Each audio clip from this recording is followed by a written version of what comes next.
اللہ تعالیٰ نے سورۃ البقرہ کے اندر فرمایا فَفِدْيَةٌ مِّن صِيَامٍ۔ آپ صلی اللہ علیہ وسلم کے فرامین کے اندر بھی یہ بات ملتی ہے کہ جو شخص معذور ہو، مجبور ہو، بوڑھا ہو، روزہ رکھنے کی طاقت نہ رکھتا ہو، اس کو چاہیے کہ وہ اپنے ہر ایک روزے کا فدیہ ادا کرے۔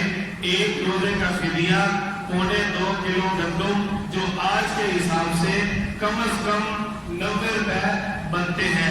آپ حضرات میں سے یا اگر کوئی بھی آپ کا دوست احباب یا رشتہ دار ہو، فدیہ کسی صورت میں بھی معاف نہیں ہے، سوائے محتاج کے، غریب کے، کہ جس کے پاس اپنے کھانے پینے کے لیے کچھ موجود نہیں اور اس حد تک وہ کمزور ہے، بوڑھا ہے کہ عمر کا زیادہ ہے، روزہ نہ رکھ سکا۔ اس کے علاوہ ہر شخص کو اگر روزہ نہیں رکھ سکا تو فدیہ ادا کرنا پڑے گا، جو فدیہ 2.25 کلو گندم ایک روزے کا فدیہ بنتا ہے۔ آپ صلی اللہ علیہ وسلم نے ہمیں ویسے بھی اپنے راستے کے اندر مال خرچ کرنے کا حکم فرمایا۔